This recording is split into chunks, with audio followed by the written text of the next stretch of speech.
Q&A session started.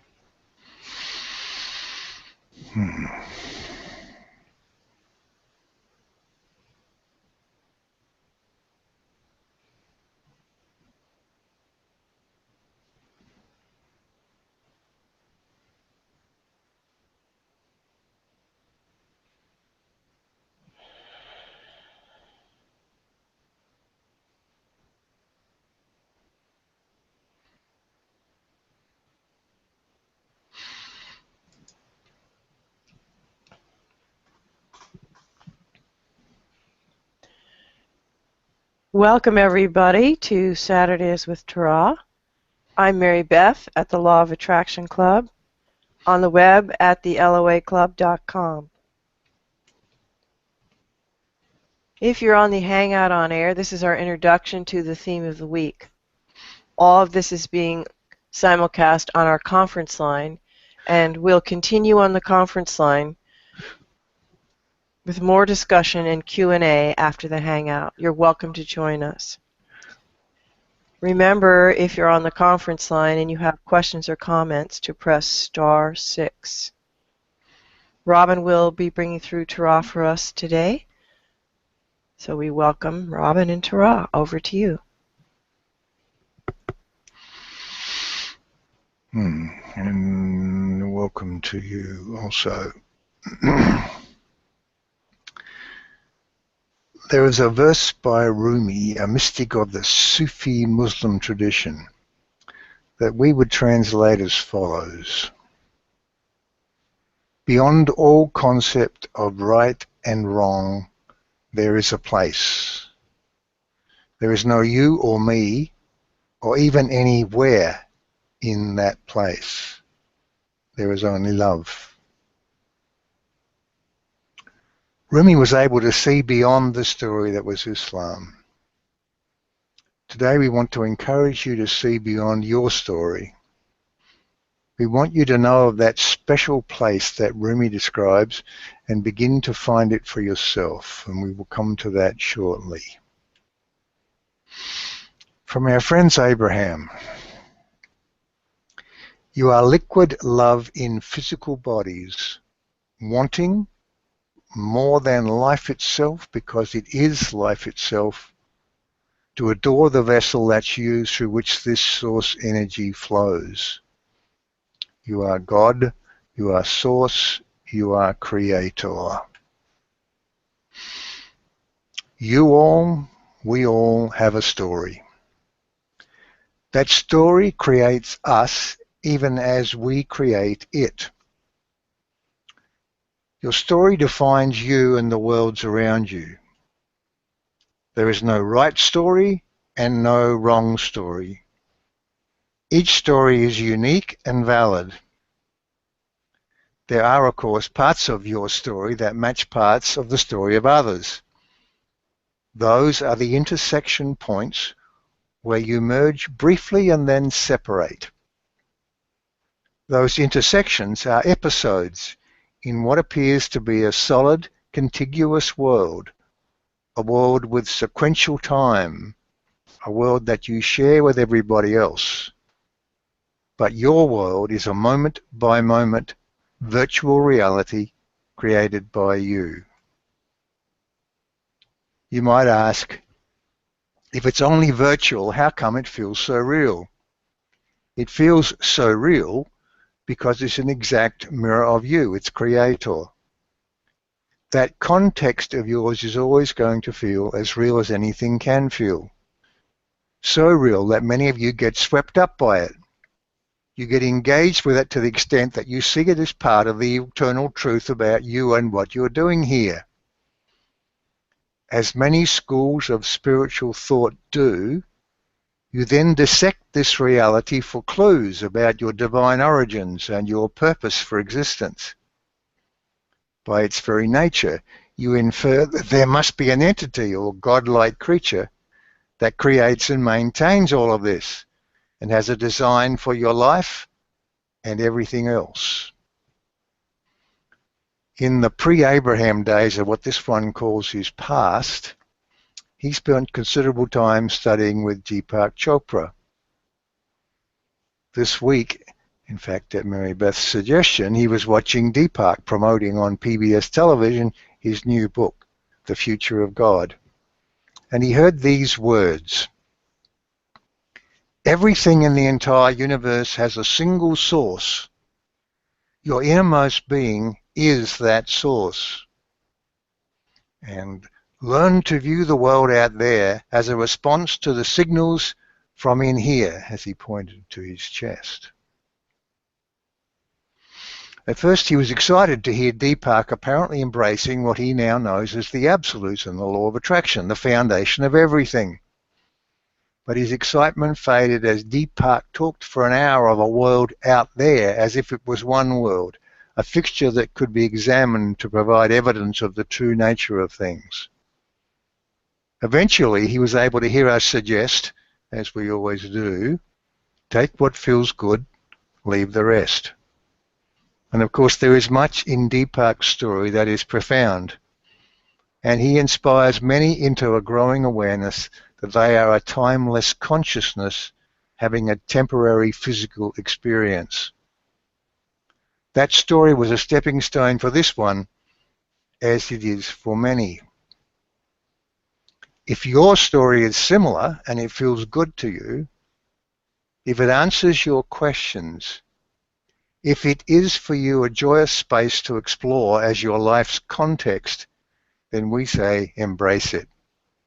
That story is truth for you. Our particular intention is to come from a story-less place, because the extent to which we can do this is the extent to which we expose the divine simplicity there is at the core of it all. It is, if you like, the theory of everything. If the idea that you have the power to be, do, or have anything rings your bells, if you are wanting to move beyond unanswerable questions and divine mysteries, then we are here to eagerly support you on that journey and encourage you to know that you are the creator of everything in your world. And so here we are, visiting once again the subject of how much choice do you really have? And what is there in all of this that we can offer as practical guidance that will help you make choices that are more in line with what you want? Let's start with some of Deepak's words. Everything in the entire universe has a single source. We agree. Perhaps here's where we diverge. We would describe that original single source not as your innermost being, but as simply you, the conscious thinking entity that is engaged with us here. Some call that your ego and disparage it as being worldly or greedy or self-centered and as the source of all problems. We say it's just you. It's the part of you that makes belief choices about everything. Then you store them away in what we would loosely call your subconscious, or as Deepak describes it, your superconscious. These are all labels, after all, for what is you and the greater you. And there really are no compartments with boundaries and borders in any of this. Whatever we call it, it contains that vast tapestry of expectations that defines you and your context. It's your story. We submit that you do not need to get quiet and go inside you to discover what you want. You are all seekers of peace and power, fun and freedom. You all chose to be here in this focused space-time reality for the joy of creating in this leading-edge context. You are the entity that chooses. There is no grand plan. There's nothing you're supposed to be doing. It's up to you. No choice is more or less worthy, more or less right than any other. There's only what feels good and what does not. When you are feeling good or bad, your infallible emotional guidance system is telling you that you are heading towards or away from what you want. Nothing, therefore, can possibly be more important than feeling good. Of course, by the very nature of who you are, there are going to be parts of your story that are not serving you. There are belief choices you made, like you have to struggle, that is, work hard, because money doesn't grow on trees. In a shared one world, you have to deal with all those other people and survive.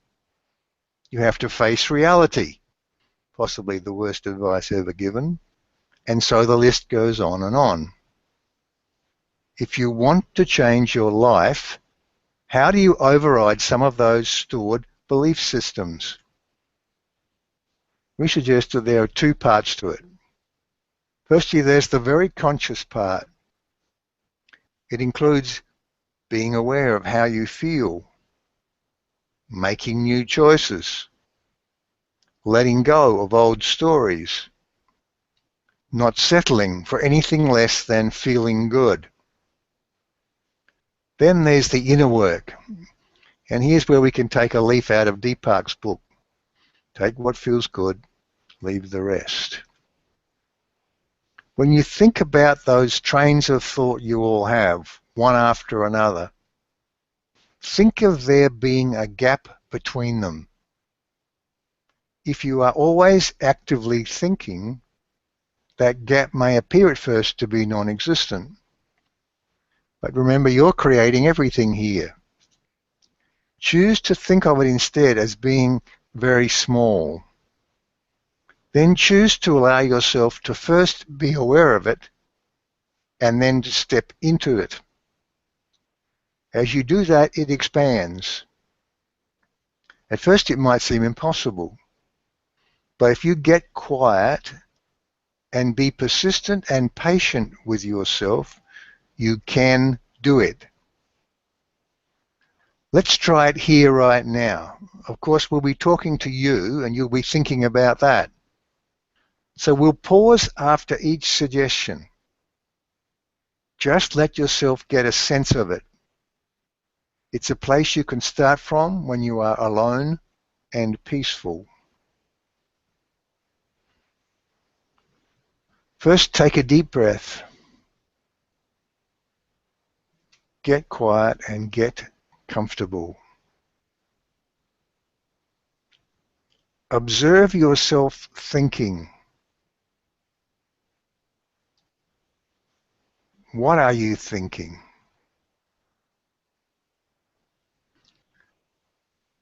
Then allow that thought to stop. See if you can experience the gap.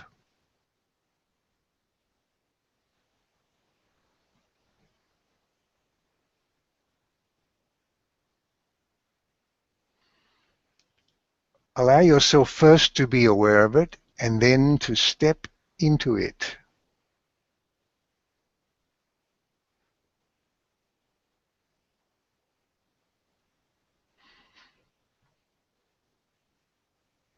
If you hop on the next train of thought, let go of it.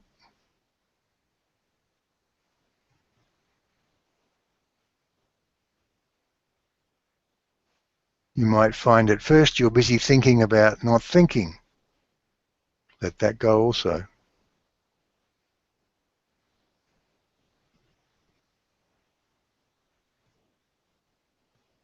Be easy with this. Be patient with yourself.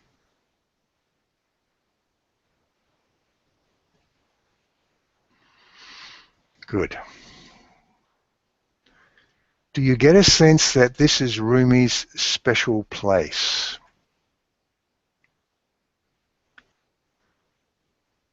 Many of you ask how you can more effectively make new choices.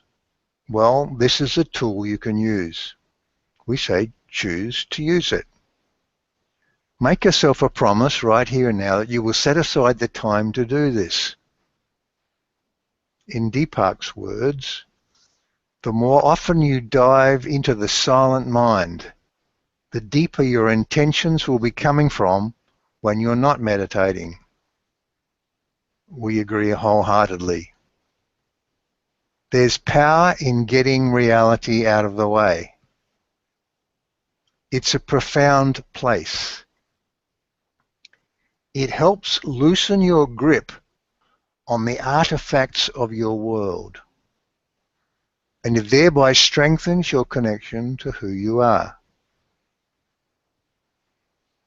Take whatever processes work for you, find the ones that feel good to you, and build them into the fabric of your life.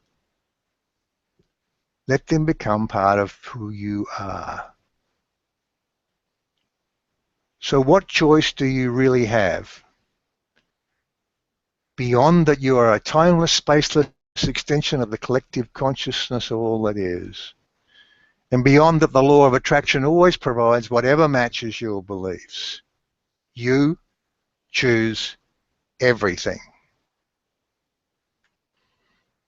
You are the sole author of the screenplay of that movie called Your Life on Earth. Make new choices. Step into a literally new version of you and a new version of your context. A new version of your world will appear magically around you. Don't let reality fool you. You're creating it all. Space and time and people and plants and animals and oceans and tides and, well, you get the idea. We wish you happy new choices. And as always, we are here to support you and answer your questions.